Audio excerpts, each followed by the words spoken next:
So you are a regular Canadian planning your dream move abroad.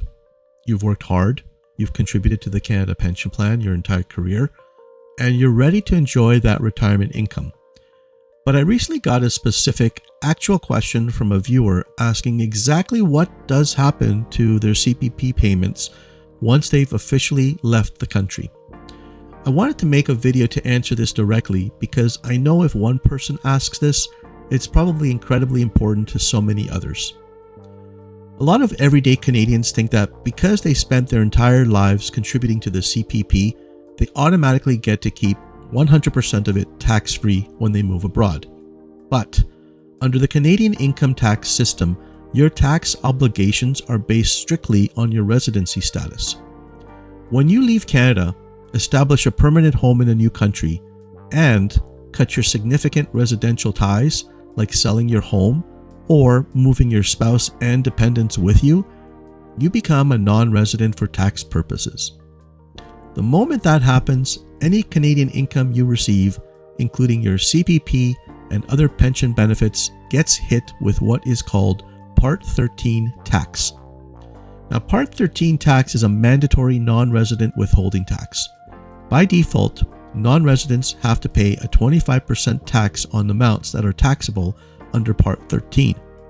This means that Service Canada is legally required to withhold 25% of your gross CPP payment before the money even leaves Canada and lands in your bank account. But here's the good news. There is good news. That 25% is not always the final word. The Canadian government has bilateral tax treaties with dozens of other countries.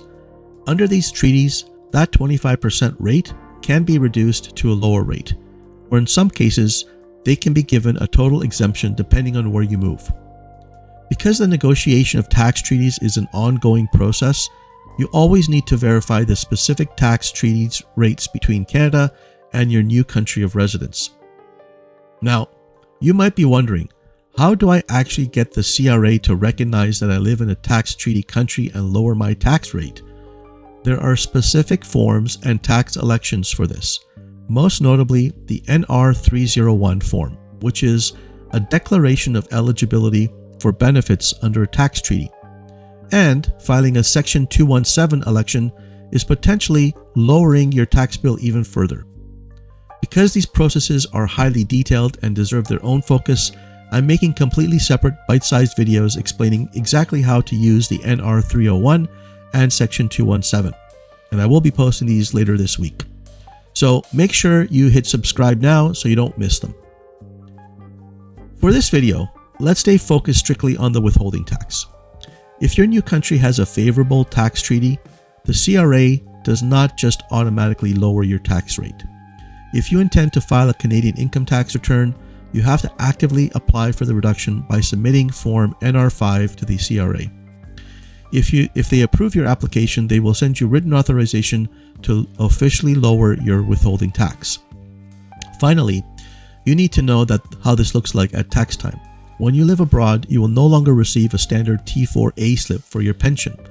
Instead, the government will issue an NR4 slip, which is the official document for non-resident withholding. Your CPP benefits will be reported on this slip, clearly showing your gross pension income and the exact amount of non-resident tax withheld in Canadian funds. Moving abroad is complicated enough without losing a quarter of your retirement income to unexpected withholding taxes. So drop your cross-border tax questions in the comments, hit subscribe so you don't miss my upcoming deep dives into the NR 301 and Section 217 tax hacks, and share this video with anyone you know who's planning to move outside of Canada. And now just my disclaimer, this content is not intended for you specifically. It's intended as a general information only and not to be relied on as constituting legal, financial, or other professional advice. Every case is different, and your specific tax situation must be evaluated and handled on its own merits. A professional advisor should be consulted regarding your specific situation. The information presented is believed to be factual and up to date, but its accuracy is not guaranteed, and it should not be regarded as a complete analysis of the subjects discussed.